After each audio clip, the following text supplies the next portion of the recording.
여보세요? 박희준입니다.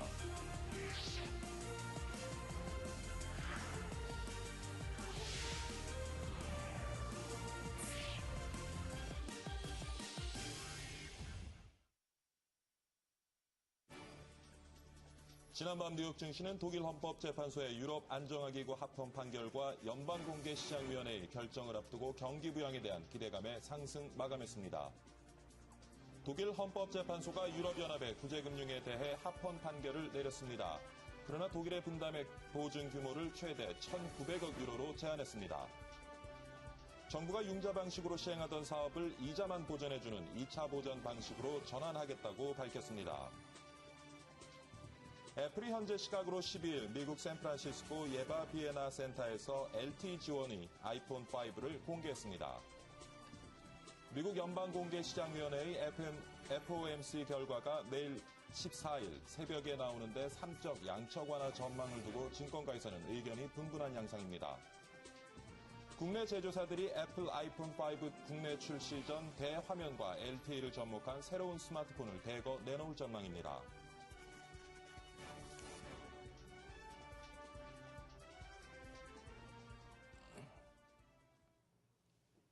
네, 시청자 여러분 안녕히 주무셨습니까? 9월 13일 목요일 아침입니다. 경기 불황이 계속되면서 최근 기업들 사이에서는 사옥이나 공장을 매각한 뒤에 다시 빌려 쓰는 일명 세일즈 앤 리드백을 활용하는 사례가 늘고 있다고 합니다. 그런데 최근에는 이 세일즈 앤 리드백이 개인 하우스포들을 위해서도 도입될 예정이죠.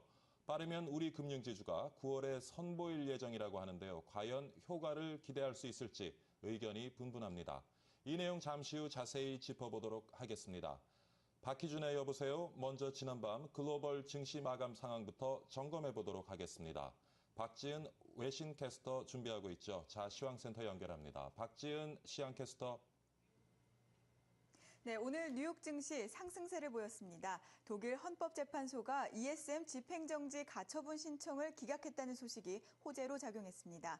또 미국 연방준비제도가 추가 부양책을 내놓을 것이라는 기대감이 높아진 것도 긍정적인 영향을 미쳤습니다. 자세한 뉴욕 증시 살펴보겠습니다. 다우지수 소폭 오르면서 13,333.35에 마감됐습니다. 나스닥 지수 역시 소폭 상승했고요. S&P 500 지수 0.21% 오르면서 1,400선에서 장을 마감했습니다. 다음으로 유럽 살펴보겠습니다. 유럽 주요 증시들 상승 마감했습니다. 역시 독일 헌법재판소가 ESM 승인 조치를 내렸다는 소식이 전해지면서 오름세를 이끌었습니다. 유럽 증시 자세하게 알아보겠습니다.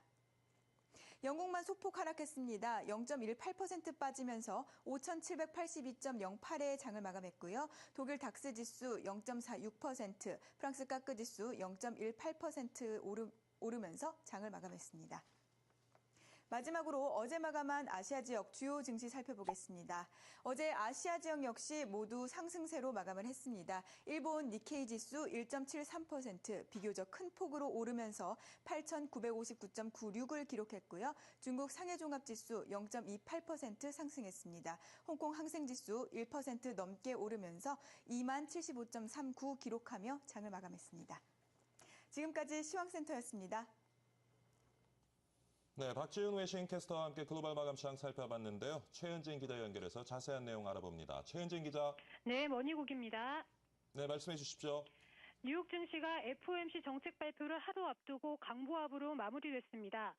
다우지수는 0.07% 상승했고 S&P 500 지수는 0.21% 올랐습니다. 기술주 중심의 나스닥 지수는 0.31% 오른 3,114.31의 장을 마감했습니다. 지수는 장 초반 독일 헌법재판소가 유로존의 연구 구제기금인 ESM과 유럽연합 신재정협약에 대해 합헌 판결을 내린 것에 힘입어 상승세로 출발했습니다. 그러나 다우지수와 S&P 500 지수가 수년 내 최고치를 나타내며 강세를 보이자 일부 투자자들은 차익 실현에 나섰고 연방준비제도가 다음 날 정책 발표를 앞둬 경계심이 부각되면서 큰 상승은 이끌지 못했습니다. 장클로드 유로존 재무장관회의 의장은 이날 유로존 상설 구제기금인 ESM이 다음 달 8일부터 가동될 것이라고 밝혔습니다. 또 독일 정부 관계자도 앞으로 4주 내에 ESM이 비준될 것이라고 낙관했습니다. 8월 수입 물가와 7월 도매 재고 모두 예상보다 양호한 수치를 기록한 것도 시장에서 호재로 작용했습니다. 또 이날 애플은 샌프란시스코에서 열린 행사에서 아이폰 5를 공개했습니다. 시장에서는 아이폰 5가 언론과 애널리스트들이 그동안 예측한 것에서 크게 달라진 것이 없다고 평가하면서 애플의 주가는 1.39% 올랐습니다. 페이스북은 8% 가까이 상승했습니다. 유럽 주요국 증시 말씀드리겠습니다. 유럽 주요국 증시는 대부분 상승권에서 거래를 마쳤습니다만 마찬가지로 큰 폭의 상승은 없었습니다. 독일 현재의 ESM 합헌 판결이 호재였습니다만 투자자들이 관망에 나선 것으로 보여집니다. 프랑스 까크 지수는 0.18%, 독일 닥스 지수는 0.46% 올랐습니다. 범유럽 지수인 스톡스 유럽 600 지수도 0.3% 상승한 272.37로 거래를 마쳤습니다. 이는 14개월 정도 그 기간의 최고치를 경신한 것입니다. 다만 영국은 0.17% 하락 마감했습니다. 이날 시장의 큰 호재는 말씀드렸듯이 독일 헌법재판소의 유로 안정화기구 승인 조치였습니다. 시장에서는 ESM 출범이 임박했다는 기대감이 있었고 독일 그 정부 관계자 역시 4주 내에 그 비준될 것이라고 낙관했기 때문에 이런 부분들이 기대감이 반영이 됐었습니다. 이날 거래는 보합권에서 출발했지만 독일발 호재가 전해지면서 지수가 빠르게 상승폭을 확대했습니다. 유로화 가치도 강세를 보였고 미기국 국채금리도 하락세로 돌아섰습니다. 이날 스페인 10년물 금리는 전일 대비 7베이시스 포인트나 하락한 5.6%로 거래를 마감했습니다. 특히 금융주의 급등세가 눈에 띄었습니다. 프랑스 증시의 크레디트 아그리콜이 5.8% 강세를 보였고 그리스 증시의 내셔널뱅크 오브 그리스는 16.57%나 급등했습니다. 이 밖에 유럽 주요국 금융주들이 1%에서 7%대 오름폭을 보여줬습니다.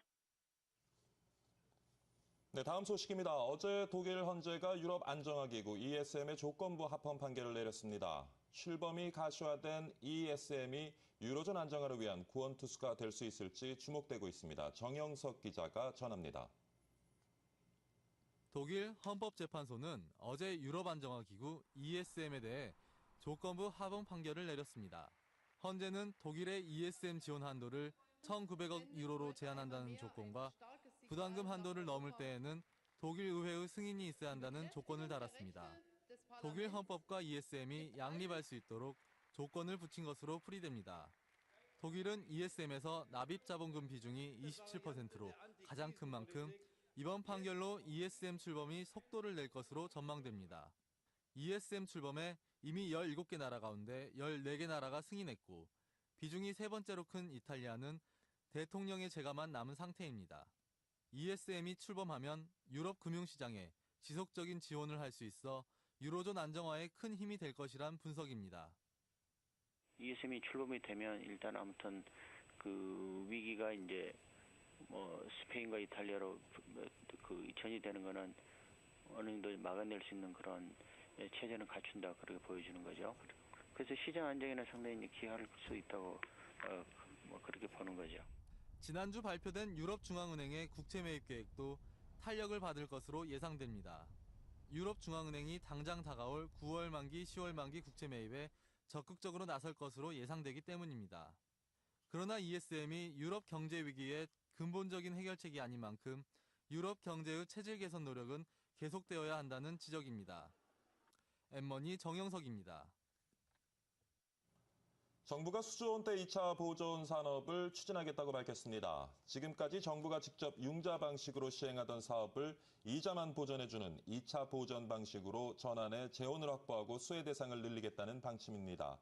또 추가로 가용되는 재원은 경기 활성화에 활용되고 민생안전 부분에도 투자할 것이라고 했습니다. 애플이 현지 시각으로 12일 미국 샌프란시스코 예바 비에나 센터에서 아이폰 5를 공개했습니다. 아이폰 5는 전작인 아이폰 4S보다 무게가 20% 이상 가벼워졌고 두께도 18% 이상 얇아졌습니다. 또 4인치 레티나 디스플레이가 탑재됐고 LTE 통신을 지원합니다. 이번 주 빅 이벤트의 종지부를 찍을 미국 연방공개시작위원회 FOMC 결과가 내일 14일 새벽에 나옵니다. 증권가에서는 의견이 분분한데요. 3차 양적 완화 전망을 박상정 기자가 정리했습니다. 지난 이틀 동안 진행됐던 미국 연방공개시장위원회 회의 결과가 우리 시간으로 내일 새벽 2시 발표됩니다. 이 자리에서 나올 것으로 예상되는 조치들은 초저금리 기간 연장, 초과 지중금리 인하, 국채 및 모기지 담보부증권, 즉 MBS 매입, 오퍼레이션 트위스트 연장 등입니다. 가장 주목되는 것은 미국 국채 또는 MBS를 매입하는 정책, 즉 3차 양적 완화 시행 여부입니다. 국내 증권사들의 의견은 엇갈리고 있습니다. 시행을 예상하는 쪽은 벤 버냉키 연준 의장의 시행 의지와 부진한 고용지표 등을 근거로 제시합니다. 무엇보다도 버냉키 의장의 의지가 높고 최근에 여러 가지 논의들이 계속 있었기 때문에 가능성은 높다고 봅니다. 미국 경제 지표를 긍정적으로 보는 쪽의 반론도 만만치 않습니다. 가능성이 낮다라고 생각합니다. 그 첫 번째 이유는 일단 미국의 경제 지표가 생각보다 나쁘지 않다라는 거고요.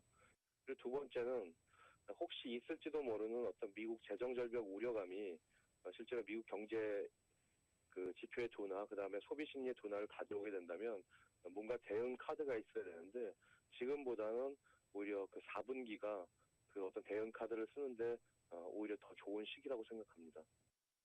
외국계 증권사들은 회의 일정이 다가오면서 3차 양적 완화 시행 쪽으로 입장을 선회하고 있습니다.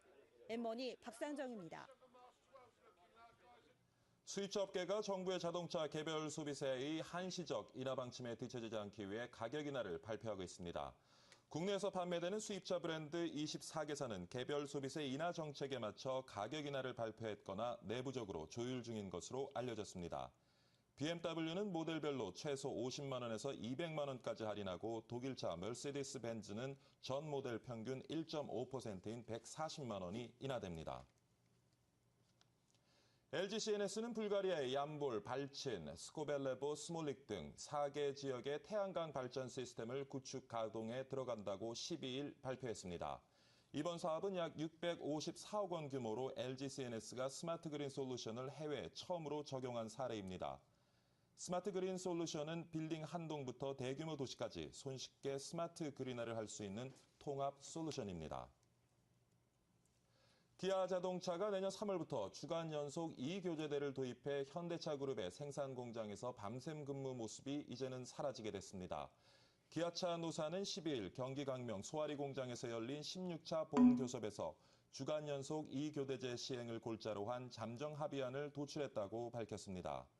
기아차는 근로시간이 줄어들어 생산성이 떨어지는 부분을 설비 투자로 보완할 예정이며 각종 공정 효율화를 위해 3,036억 원을 투자하기로 했습니다. 삼성전자가 11일 이집트 베니수에프주와 TV 공장 설립을 위한 양해각서를 체결하고 착공에 들어갔다고 밝혔습니다. 이날 MOU 체결 행사에는 해샴 간딜 이집트 총리와 오사마 살레흐 투자부 장관, 백영태 삼성전자 부사장, 김영소 주 이집트 한국 대사 등이 참석한 가운데 진행됐습니다. 삼성전자는 지난 5월 계획을 확정하고 1억 달러를 투자하기로 했습니다.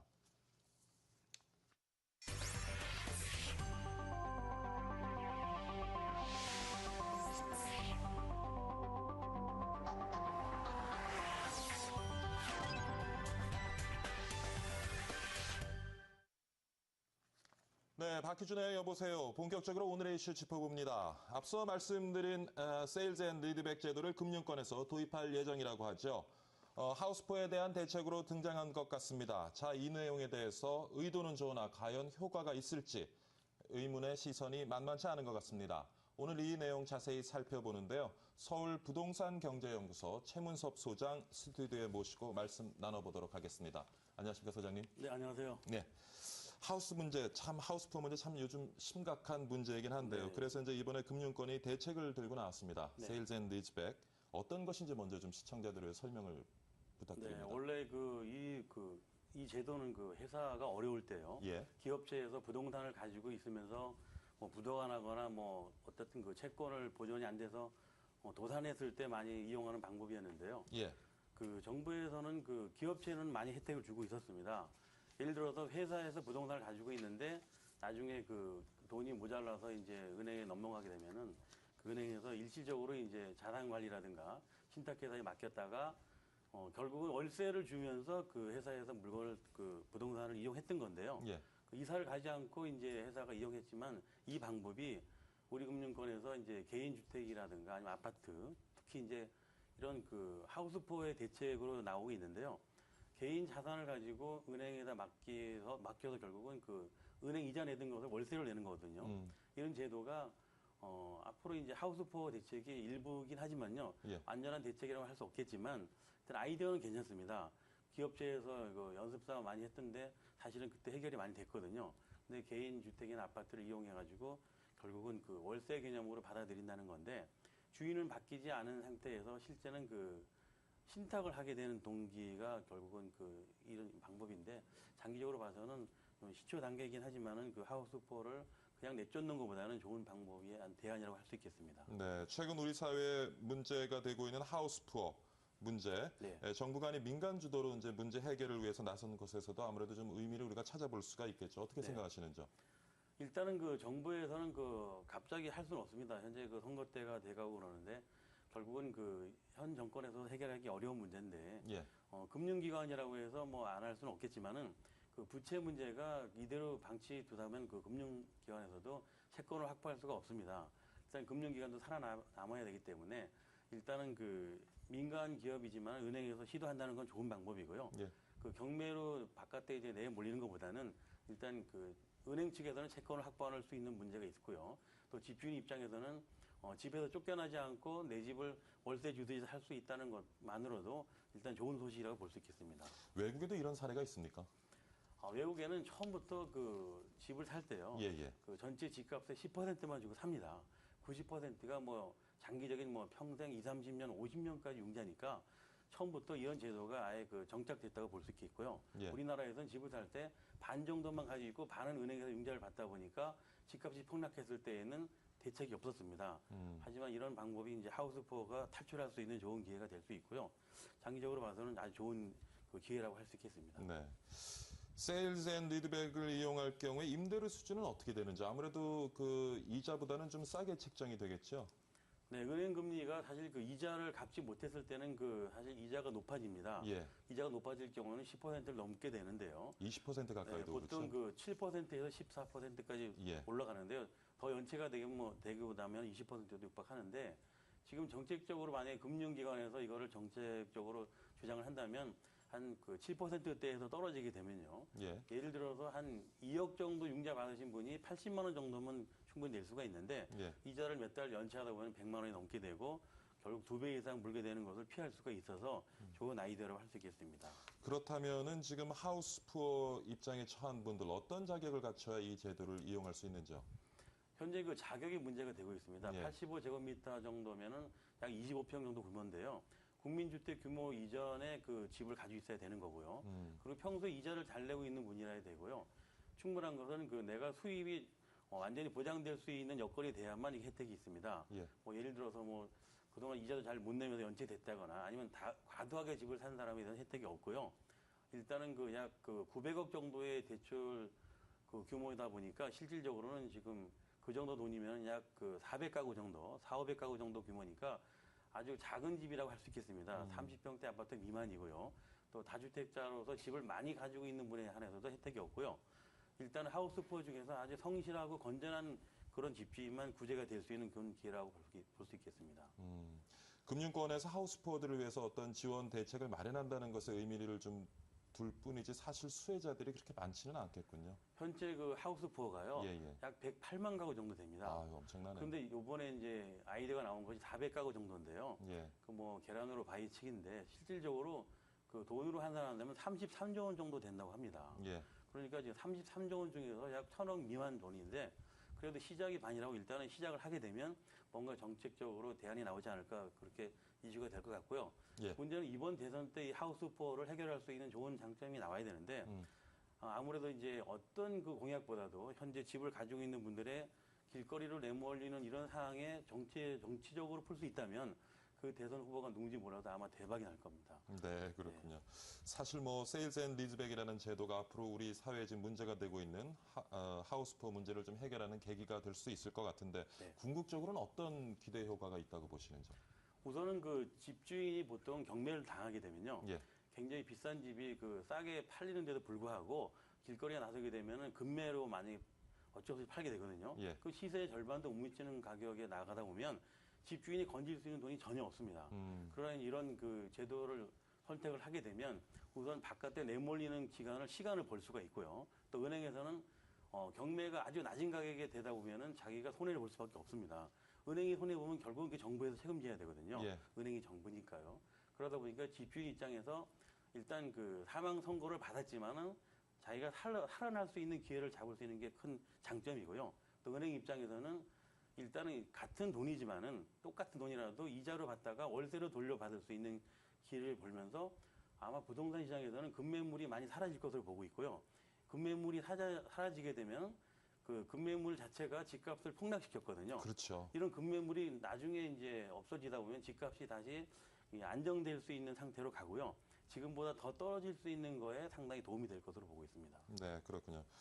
사실 아까 이제 말씀하셨다시피 지금 그렇게 재정이 풍부한 네. 편이 아니라는 지적을 하셨는데 당장 우리금융에서도 지금 900억 원으로 초기 신탁 자금을 이제 제안을 했고요. 네. 제대로 효과가 있으려면 금융권의 많은 은행들이 좀 참여를 해야 될 것 같은데 네.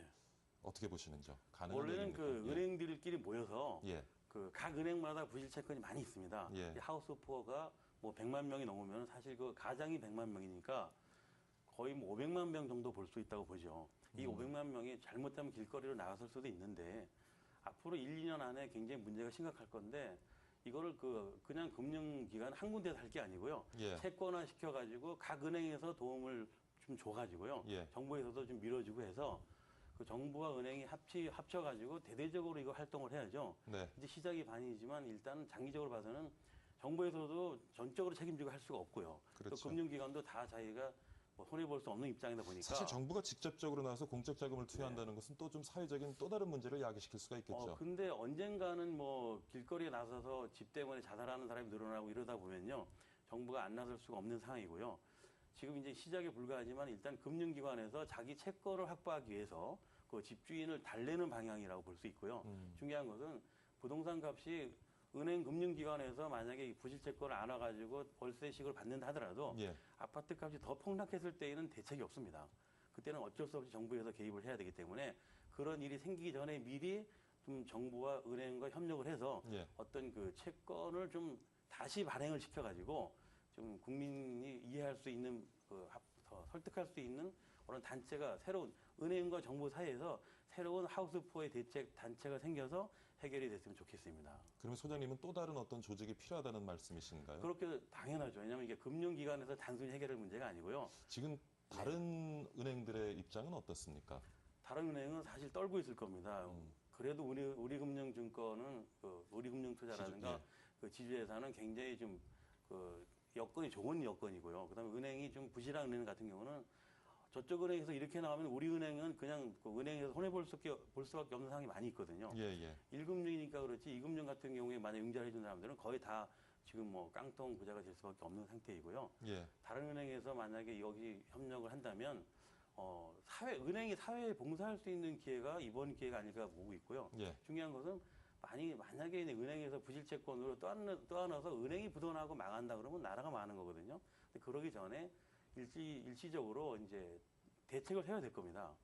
지금 그 100만 가구 중에서 극히 일부지만은 다른 은행에서 그 주택 융자에 대해서 하우스푸어가 아직은 그 시작 단계지만 약 2년 정도 있으면은 은행에 직접적으로 엄청난 영향을 줄 겁니다. 예. 그러니까 대책을 세우기 위해서는 은행연합회라든가 각 은행에서 어떤 별도의 단체를 만들어가지고 정부와 협력해서 자, 소장님 조금 전에도 말씀을 하셨는데 예. 네. 정부 주도로 어떤 금융권들이 좀 힘을 합쳐서 또 다른 조직을 만들어서 이 문제에 좀 체계적으로 접근해야 된다는 말씀을 하셨는데 정부가 아무래도 적극적으로 나서다 보면 공적 자금이 투여될 거고요. 아까 제가 질문을 하긴 했습니다만은 그렇다면 우리 사회에 좀 채무자의 도덕적 해이가 또 만연할 수 있지 않을까 하는 우려가 있습니다. 그래서 그러한 채무자의 도덕적 해이를 막기 위해서는 어떤 또 보완적인 제도가 필요하다고 보시는지요? 일단은 그 집주인이 집을 사가지고 융자를 뭐 많이 냈지만 이자를 고의적으로 안 내고 뭐 연체하는 경우도 있고요. 예, 예. 또 실질적으로 그 집을 순수한 내 집 마련 차원에서 산 게 아니고 많이 사가지고 이제 투기를 불러일으킨 그런 주인은 구제할 방법이 전혀 없고요. 예. 또 착실하게 내 집 마련을 해가지고 사는 사람에 한해서만 혜택을 주기 때문에 예. 그 부분은 반드시 걸러내야 되고요. 예. 중요한 것은 이 상태로 계속 가다 보면 그 하우스4 입주자 입장에서는 그 ABC로 그 양극화될 수가 있습니다. 구제할 수 있는 부분은 3분의 1 정도고요. 예. 나머지 3분의 2 정도는 구제가 거의 불가능하지 않을까 이렇게 보고 있습니다. 예, 잘 들었습니다. 네. 오늘 최문섭 서울부동산경제연구소 수장 모시고요. 최근 하우스포의 금융권 대책으로 마련된 세일즈 앤 리즈백의 실효성에 관해서 자세히 한번 살펴봤습니다. 오늘 이런 시간에 출연해 주셔서 감사합니다. 수고 많으셨습니다.